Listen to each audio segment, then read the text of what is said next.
Salve, gurizada, tudo tranquilo? Vamos dando sequência então aos nossos estudos históricos, agora com a virada bastante grande. Agora a gente vai começar a conversar sobre a história do Brasil. E a história do Brasil no segundo ano, ela começa para a gente trabalhando com o processo de emancipação, ou seja, como surgiu aqui na colônia as insatisfações e as questões que acabaram levando ao rompimento de Brasil com Portugal. Neste sentido, meu amor, vale lembrar, não é muito diferente do que a gente vem vendo nos últimos tempos, né? A gente falou a gente falou sobre a emancipação das colônias inglesas, a gente falou sobre a emancipação das colônias espanholas, a gente vai falar sobre a emancipação da colônia portuguesa, que não deixa de estar inserida nesse contexto. Sabe o que é importante? É importante tu dar uma revisada no processo de colonização do Brasil. Né? Isso era importante fazer e eu vou colocar uns vídeos resumos para ti no nosso canal do Moodle. Fica tranquilo, né? Tu não vai ficar desassistido nesse sentido. Mas, enfim, quando a gente começa a falar sobre o processo de emancipação do Brasil, o ponto de partida, talvez, que a gente pegue, vai ser conversar sobre os primeiros movimentos de insatisfação, os primeiros movimentos de reclamação que vão acontecer aqui na colônia. Né? Representado na imagem, aqui embaixo, a gente tem talvez o mais significativo deles, né, que é o julgamento Tiradentes. E o Tiradentes foi uma figura que foi transformada depois em figura mítica, em figura épica. Então, nessa pintura, que é do século XIX, que está colocada aqui, ela faz toda uma analogia com uma outra pintura sobre o julgamento de Sócrates, né, o filósofo grego. Então, o Tiradentes está colocado aqui como se Sócrates fosse. Por que se constrói tudo isso em cima do Tiradentes? A gente conversa sobre isso daqui a pouquinho. Bom, o ponto de partida que a gente pode tomar é uma série de movimentos que a gente vai chamar de movimentos nativistas. E eu já vou te explicar por que que eles têm esse nome, né, gente? Primeiro eu vou te dar alguns dados e algumas questões. O Brasil, no século XVII, né, enquanto possessão colonial portuguesa, ele vinha passando por um processo de muita desorganização. Não só o Brasil, o Estado português de 1580 a 1640, ele teve sob domínio do rei da Espanha. Então, durante esse período, o rei da Espanha ele acumulou também a coroa de Portugal, o que fez uma bagunça administrativa bastante grande. Esse período terminou em 1640. Em 1640, Portugal se livra do rei da Espanha, né? O Dom João Duque de Bragança foi coroado rei de Portugal, vai ser o início da dinastia de Bragança no trono português, e a partir daí as coisas vão ficar um pouco mais claras. Para fins de Brasil, há um segundo fato administrativo importante logo ali também em 1654. Em 1654, a gente vai ter a expulsão dos holandeses do Nordeste brasileiro. O Nordeste, vale lembrar, né, gente, era a região mais rica do país, era a região da cana-de-açúcar, era uma região substancialmente importante. E a expulsão dos holandeses, é interessante perceber isso, ela não foi feita, não foi organizada pelos portugueses, ela foi organizada por forças locais.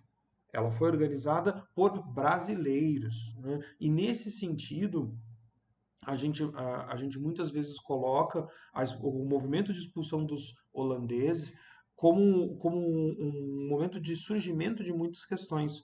Né? Ali a gente tem, numa batalha especificamente, a Batalha dos Guararapes, o nascimento do Exército Brasileiro. Né? O Exército Brasileiro, a gente costuma dizer que a data de fundação do Exército é a Batalha dos Guararapes, porque é a primeira vez que a gente vai ter um documento, um manifesto, falando na palavra pátria, se referindo ao Brasil.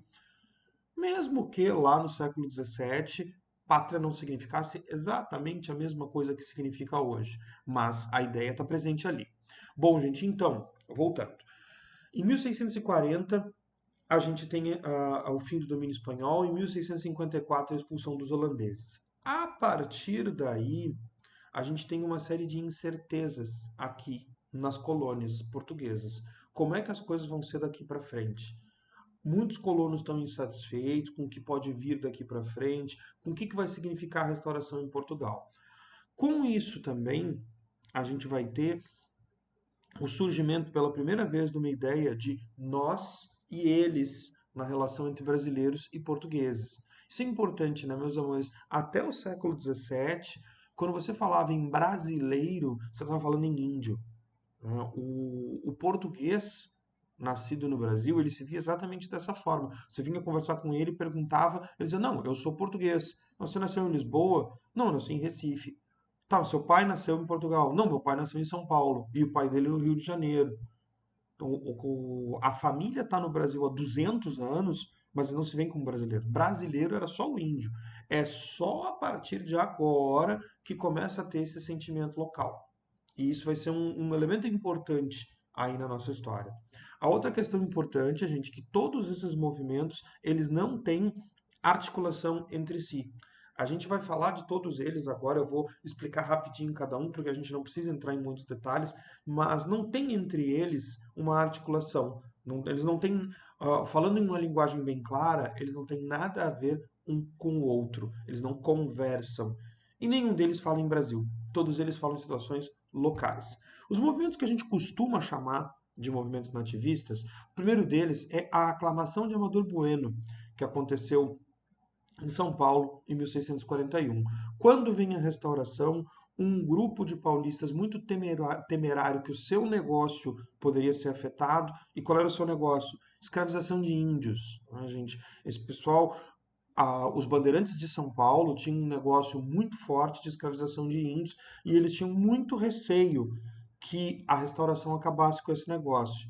Então, em 1641, um grupo de comerciantes de São Paulo aclamou um paulista importante, o Amador Bueno, como rei de São Paulo, né, como uma resposta ao que vinha acontecendo em Portugal. O próprio Amador Bueno nunca aceitou esse título, ele teve sempre muito medo de que consequências isso pudesse ter. O segundo movimento, gente, foi a revolta dos Beckman. A revolta dos Beckman ela acontece no Maranhão em 1684 e ela vai ter dois focos principais. A Companhia Geral de Comércio do Maranhão, que regulamentava os preços e o comércio na questão do Maranhão, e os padres jesuítas. E aqui volta de novo a mesma questão da escravidão indígena. O pessoal estava com receio de que o fortalecimento da Companhia de Jesus, o fortalecimento dos padres jesuítas, viesse a acabar com o negócio da escravidão indígena. Você veja que esse era um negócio importante, né, e era um negócio desenvolvido pelos locais. Né. Bom, o terceiro desses movimentos, gente, já no século XVIII, foi a chamada Guerra dos Emboabas. A Guerra dos Emboabas ela vai envolver, de um lado, os bandeirantes paulistas, que encontraram ouro ali no interior de Minas Gerais, e quando isso acontece, no começo do século XVIII, quando se encontra ouro assim numa região, a gente vai ter uma corrida de muita gente para lá. E os bandeirantes portugueses, os bandeirantes paulistas, eles torcem o nariz para esses estrangeiros que vêm pegar o ouro que seria deles, né, porque eles que acharam. Só que em nenhum momento esse ouro era deles, né, gente? Em termos de legislação, isso sempre foi da coroa portuguesa. Então, a sensação do bandeirante paulista é o seguinte: a parte difícil de achar era com a gente. Aí, na parte boa de ganhar dinheiro, eles aparecem. Né? A Guerra dos Emboabas tem esse nome, né, porque os paulistas chamavam de emboabas os estrangeiros, aqueles que chegaram depois. Enfim, a Guerra dos Mascates em Pernambuco, ela vai ser um dos sintomas da decadência da, da lavoura da cana-de-açúcar, aonde os latifundiários, proprietários de cana-de-açúcar, eles vão se endividar, eles vão ter muitos problemas com os comerciantes de Recife, os ditos mascates, né, na Guerra dos Mascates. Então, essa guerra entre Olinda e Recife, entre latifundiários de Olinda e comerciantes de Recife, ela termina com a vitória dos comerciantes que têm o apoio da coroa, né? Tem o apoio do governo português. Afinal de contas, a capital de Pernambuco não é Olinda, né, gente? Ela ficou sendo Recife. Né? E por fim, a revolta de Filipe dos Santos em Minas Gerais, ela é uma revolta contra a criação das casas de fundição. E as casas de fundição tinham qual objetivo? Cobrança de impostos. Então, a casa de fundição ela visava evitar a sonegação de impostos, evitar o contrabando. E por isso há uma revolta local contra essa instituição. Percebam o seguinte, meus amores, sobre esses movimentos todos. De novo eu te digo, a gente não precisa conhecer os detalhes deles, né? Não vem ao caso. Mas nenhum deles tem articulação uns com os outros, eles não conversam. Nenhum deles fala em Brasil. Cada um deles fala sobre o seu momento local ali. E uma outra questão, gente, que é bem importante, em termos práticos, em termos ideológicos, nenhum desses movimentos defende a ideia de independência. Né? Eu costumo fazer um paralelo aqui, e a gente tem que ter muita calma com esses paralelos, assim, mas eu costumo dizer o seguinte: quando há uma crise num namoro, quando uma relação vai mal, a gente tem as primeiras brigas. Nessas primeiras brigas, ninguém fala em terminar. Em geral, se diz: tá ruim, não estou me sentindo bem, eu quero que mude. As primeiras brigas elas vêm mais nesse tom, né? E não num tom assim, brigou a primeira vez, quero terminar. Né? Eu costumo comparar esses movimentos nativistas com essa ideia. Isso é importante, gente, para a gente poder seguir adiante e começar a conversar sobre as chamadas rebeliões coloniais. O Brasil do século XVIII, gente, é um Brasil que mudou bastante. Né? O Brasil do século XVIII é o Brasil da mineração. Com isso, a gente vai ter a interiorização da colonização, significa que a gente vai ter muita gente indo morar no interior. Com essa interiorização, a gente vai ter também o surgimento de camadas intermediárias, a gente vai ter uma sociedade marcada aí por um surgimento de camadas mais móveis, porque até então, gente, na sociedade do açúcar, o Brasil tinha o proprietário de terra e de escravos e os escravos. Né? Agora passa a ter o tropeiro de gado, passa a ter o comerciante, passa a ter uma série de outros de camadas médias para quem a gente vai ter algumas articulações importantes. O século XVIII também ele foi um século de muitas mudanças administrativas em Portugal. O Marquês do Pombal, que foi um primeiro-ministro português, que ocupou esse cargo aí durante 20 anos, durante o período de Dom João V, o Marquês do Pombal fez uma série de reformas administrativas e essas reformas elas tinham aqui para a colônia como grande subtexto uma ideia de um maior controle da metrópole. A metrópole precisava de mais controle sobre a colônia. Então, administrativamente falando, era extremamente racional. Mas aqui, mais controle significa mais cobrança, significa mais impostos, significa uma série de questões ruins para os colonos, para os negócios dos colonos. Né? Então, as reformas do Pombal, ainda que a gente possa entendê-las no sentido da modernização, elas para a colônia vão significar muitas vezes maior cobrança de impostos, maior controle por parte da metrópole. E aí a gente começa a ter a ideia de rompimento. A gente vai ter alguns movimentos, são menos movimentos, mas a gente vai ter alguns movimentos em que vai aparecer essa ideia, vai se falar em independência. O primeiro desses movimentos, mais simbólico deles até hoje, foi a Inconfidência Mineira. A Inconfidência Mineira, meus queridos, minhas queridas, ela foi deflagrada em 1789. É um ano importante, né, gente? É o ano da queda da Bastilha. Né? Mas cuidado, porque a Inconfidência Mineira acontece inclusive antes da queda da Bastilha. A Inconfidência Mineira, ela tem muita influência das ideias do Iluminismo e do pressuposto da independência dos Estados Unidos. Então, desde 1776, os Estados Unidos foi bem sucedido no seu processo de independência e as ideias iluministas têm chegado nas colônias.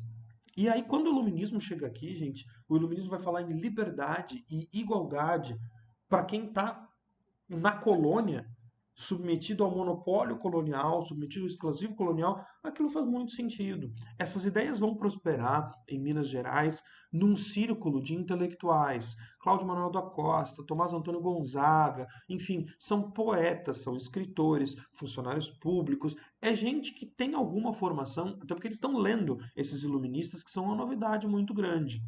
Esses caras, eles se reúnem e eles conspiram. O que que significa? Significa que eles não tiveram atitudes práticas. Eles conversam entre si do que poderia ser, de como é que poderiam as coisas ficarem. Né? Vamos proclamar uma república? Vamos. E aí a prioridade deles era uma universidade. Né? Precisamos ter uma universidade. Mas a Inconfidência Mineira não toca no seu planejamento, porque ela nunca foi uma revolta, né, gente? Ela era uma ideia Ela não chegou assim, vamos romper os laços, vamos pegar em armas. Isso não aconteceu. Ela era um grupo de gente que se reunia para reclamar da metrópole, né? Esse grupo nunca falou, e essa é uma questão que às vezes os concursos cobram bastante, nunca falou em abolição da escravidão. E não falava nisso por um motivo bem simples.